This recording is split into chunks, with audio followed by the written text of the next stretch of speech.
Trigonometric ratios of specific angle पे based ये question है जो आपके टर्म 1 21 22 में आपके बोर्ड एग्जाम में पूछा हुआ था। तो जो स्पेसिफिक एंगल्स में ट्रिग्नोमेट्रिक रेशियोज कौन कौन से एंगल का हम फाइंड आउट करते हैं, 0 डिग्री, 30 डिग्री, 45 डिग्री, 60 डिग्री और 90 डिग्री। अगर आपको याद नहीं है तो मैं 2 मिनट में हार्डली 4 to 5 मिनट्स लगेंगे, मैं आपको एक तरीका बता सकता हूँ जहाँ पे आप सारे trigonometric ratios of specific angles like 0, 30, 45, 60 और 90 डिग्री का बहुत ईजिली याद रख सकते हैं। देखिए बात करते हैं सबसे पहले क्वेश्चन पे, मैं थोड़ी देर में आता हूँ। सबसे पहले ट्रिग्नोमेट्रिक रेशियोज याद कर लेते हैं। क्या है, कौन कौन से डिग्रीज हैं, एक तो 0 डिग्री है, दूसरा 30 डिग्री है, फिर 45 डिग्री है और 60 डिग्री है और 90 डिग्री है। ठीक है, अच्छा साइन थीटा की अगर वैल्यू फाइंड आउट करनी है फॉर 0 डिग्री तो वो 0 होती है, ये याद रखना है। साइन थीटा आपको याद करना पड़ेगा, बाकी कॉस थीटा, टेन थीटा और बाकी जितने भी थीटा गीटा हैं वो सारे आप फाइंड आउट कर सकते हैं इसी with the help of this sine theta, है ना। देखिए कॉस थीटा क्या हो जाएगा, sorry sine theta for 0 degree is 0। जैसे आप 30 डिग्री पे आते हैं तो ये 1/2 हो जाता है, ये 1/2 है तो ये 1/√2 हो जाएगा, और ये 1/√2 है तो ये √3/2 होगा, और ये क्या हो जाएगा, 1 हो जाएगा। 0, 1/2, 1/√2, √3/2 और 1 याद कर लिया इसे। कॉस लिखना है, cos theta, sine theta 90 degree से स्टार्ट करते हुए रिवर्स ऑर्डर में जाइए और यहाँ फॉरवर्ड ऑर्डर में लिख लीजिए बिना कुछ सोचे समझे। 90 डिग्री पे यहाँ पे वैल्यू 1 है, यहाँ पे वैल्यू क्या है, √3/2 है, यहाँ पे वैल्यू 1/2 है तो यहाँ 1/√2 ही रहेगा, 1/√2 ऊपर है, 1/√2 नीचे। 30 डिग्री पे क्या है, 1/2 है और यहाँ पे क्या है, 0 है। ठीक है, साइन याद कर लिया, कॉस उसको रिवर्स ऑर्डर में लिख दिया। टेन थीटा की अगर वैल्यू फाइंड आउट करना है तो टेन थीटा क्या होता है बेटा, it is sine theta upon cos theta, यही तो होता है ना। तो 0/1, 0/1 क्या हो जाएगा, 0 हो जाएगा। 1/√2 डिवाइडेड बाई √3/2 क्या हो जाएगा, 1/√3 हो जाएगा। ठीक है, ये 1/√3 हो गया तो 60 डिग्री आप √3 डायरेक्ट लिख दो।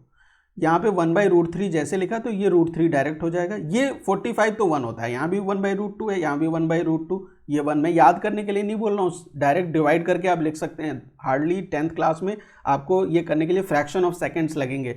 और यहाँ पे 1/0 है, 1/0 इज नॉट डिफाइंड, हम बचपन से पढ़ते आ रहे हैं, ये क्या होता है, नॉट डिफाइंड होता है ना। अच्छा ये बताइए कि अगर कॉसेक 60 डिग्री आपसे पूछा जाए, ठीक है, आपसे मैंने पूछा कि कॉसेक 60 डिग्री क्या होता है, तो ये चार्ट है तो बता पाएंगे कि नहीं बता पाएंगे। कॉसेक 60 डिग्री मतलब इनवर्स ऑफ साइन 60 डिग्री, वो क्या हो जाएगा, 2/√3।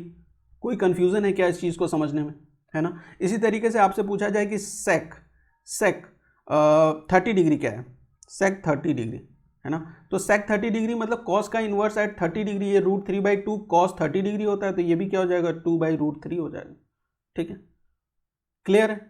अगर आपसे पूछा जाए कॉट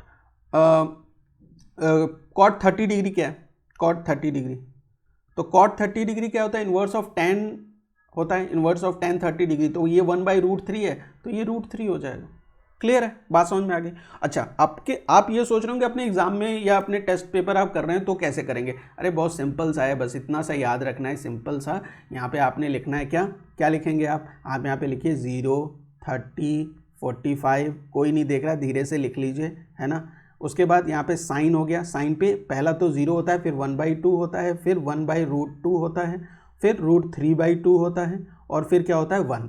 कॉस लिखना है, इसके उल्टे में आ जाइए, यहाँ पे 1 आ गया, यहाँ पे √3/2 आ गया, यहाँ पे 1/√2 आ गया, यहाँ पे 1/2 आ गया, यहाँ पे 0। सर इतना जल्दी जल्दी कैसे लिखा, यहाँ से बेटा रिवर्स ऑर्डर में कॉपी करने में क्या जा रहा है ना, तुरंत कॉपी कर लिया।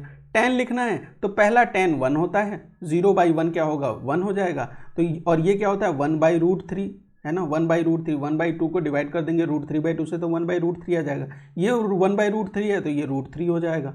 यहाँ पे 1 होता है और यहाँ पे क्या होता है, नॉट डिफाइंड।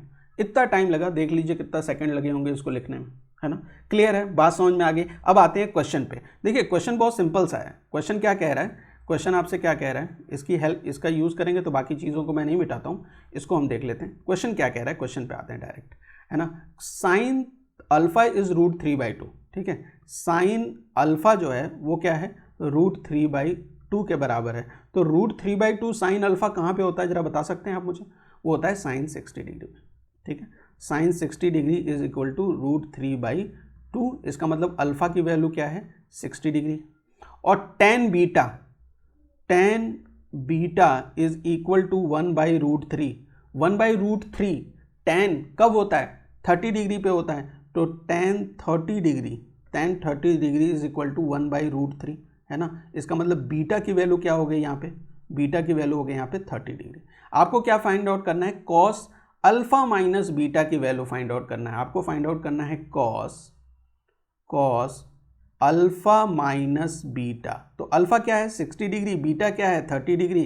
तो आपने फाइंड आउट करना है cos 60 minus 30, that is equal to cos 30 degree, है ना, कॉस 30 डिग्री। और आपके पास ये चार्ट है, तो कॉस 30 डिग्री क्या होता है? √3/2 होता है ना, √3/2 होता है।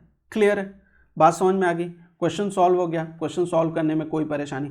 उम्मीद करता हूँ ये क्वेश्चन और साथ में trigonometric ratios of specific angle आपको बहुत ही अच्छे से समझ में आ गया होगा, और इस पे बेस्ड और भी क्वेश्चन करेंगे। मिलते हैं नेक्स्ट वीडियो में, जहाँ पे हम दूसरे क्वेश्चन पे डिस्कशन करेंगे। Thank you for watching.